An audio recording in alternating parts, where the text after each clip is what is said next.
ఇది దుర్మార్గమైనటువంటి చర్య. ప్రభుత్వ పాలన చేతగాక ప్రభుత్వ పాలనను గాలి కొదిలి ముఖ్యమంత్రి మంత్రులందరూ కూడా గాలిలో చెక్కలు కొడతా ఉన్నారు. ఈ రాష్ట్రంలో పరిపాలన నడుస్తుందా? అసలు హోంశాఖ ఉన్నదా? అసలు విద్యాశాఖ పనిచేస్తుందా? వీళ్ళు ఏం పనిచేస్తుంది? కేవలము 2 సంవత్సరాల నుంచి ఈ కేసులన్నీ పెట్టి బీఆర్ఎస్ పార్టీ నాయకుల పైన, మన అధినాయకత్వం పైన, కేసీఆర్ గారి పైన కేసులు పెట్టి కాళేశ్వరం పేరు మీద నోటీసులు ఇచ్చి అది సంవత్సరం 2 సంవత్సరాలు డ్రాగన్ చేసిండ్రు. టెలిఫోన్ ట్యాప్ కింద కేసులు పెట్టి కమిషన్లు వేసి ఎంక్వైరీ వేసి అది కొద్దులు నడిపించిండ్రు. ఇలా మళ్ళీ సిట్టు పేరిట మళ్ళీ ఒక సిట్టు వేసి దాని పేరిట కూడా దాదాపుగా 6 నెలల నుంచి టైం పాస్ చేస్తూ ఉన్నారు. అంటే ఇది టైం పాస్ చేసేటువంటి పాలన, ఇది అసమర్థ పాలన. ఇలా కేవలము వాళ్ళు ఇచ్చినటువంటి హామీలను నిలదీస్తున్నందుకు, వారు ఇచ్చినటువంటి 6 గ్యారెంటీల మీద మాట్లాడుతున్నందుకు, వాళ్ళు ఇచ్చినటువంటి 420 హామీల గురించి మాట్లాడుతున్నందుకు, ఈ మంత్రి రేవంత్ రెడ్డి గారి మంత్రివర్గం చేస్తున్నటువంటి అవినీతి, వాళ్ళు చేస్తున్నటువంటి కుంభకోణాల గురించి మాట్లాడుతున్నందుకు, వాళ్ళు చేస్తున్నటువంటి అవినీతి గురించి మాట్లాడుతున్నందుకు మమ్మల్ని సిట్టు వేసి ఇలా కేసులు వేసి మమ్మల్ని పోలీస్ స్టేషన్ల చుట్టూ దింపుతా ఉన్నారు.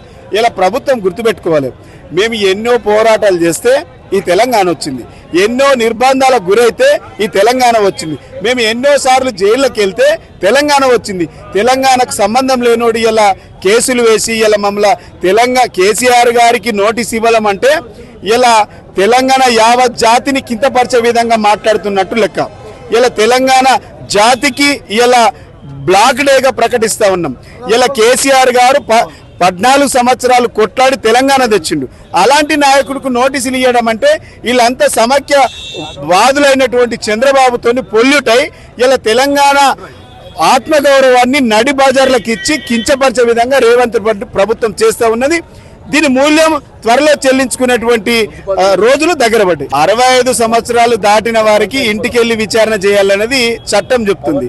మరి ఈ చట్టం గురించి తెలియనటువంటి పోలీసులు అసలు ఎవరి కోసం పనిచేస్తూ ఉన్నారు, ఎవరి ప్రయోజనాల కోసం పనిచేస్తున్నారు అంటే మీరు కేవలం ముఖ్యమంత్రి స్క్రిప్టును మాత్రమే పోలీసులు చదువుతున్నారని అర్థమైపోయింది. ఇలా ఒక అంటే రోడ్డు మీద వ్యక్తులకు ఇచ్చినట్టుగా రాత్రిపూట మీరు నోటీసులు అంటించిపోవడం అంటే అది దుర్మార్గమైనటువంటి పాలన.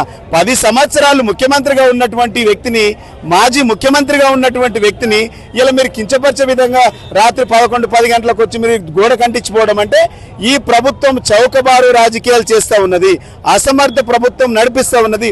పోలీసుల డ్యూటీ పోలీసులు చేయనిచ్చట్లేదు. ఇలా మీరు అక్కడ రోడ్డు మీద చూడండి, వందలాది మంది పోలీసులు పెద్ద పెద్ద లాఠీలు పట్టుకొని వచ్చిండ్రు. ఎవరిని కొట్టడానికి వచ్చిండ్రు?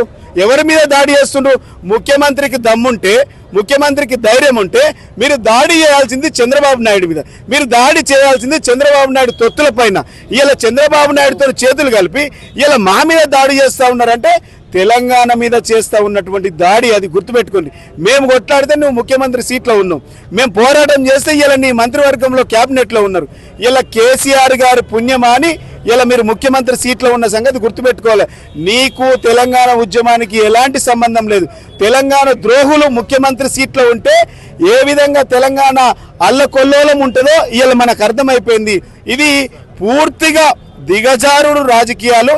ముఖ్యమంత్రి చంద్రబాబు నాయుడుతో పొల్యూటై తెలంగాణ ఆత్మగౌరవాన్ని కించపరిచే విధంగా చేస్తున్నటువంటి చర్యలు ప్రజలు గమనిస్తూ ఉన్నారు. వేలాది మంది పోలీసుల సమయాన్నంతా వృధా చేస్తూ ఉంది ఈ ప్రభుత్వం.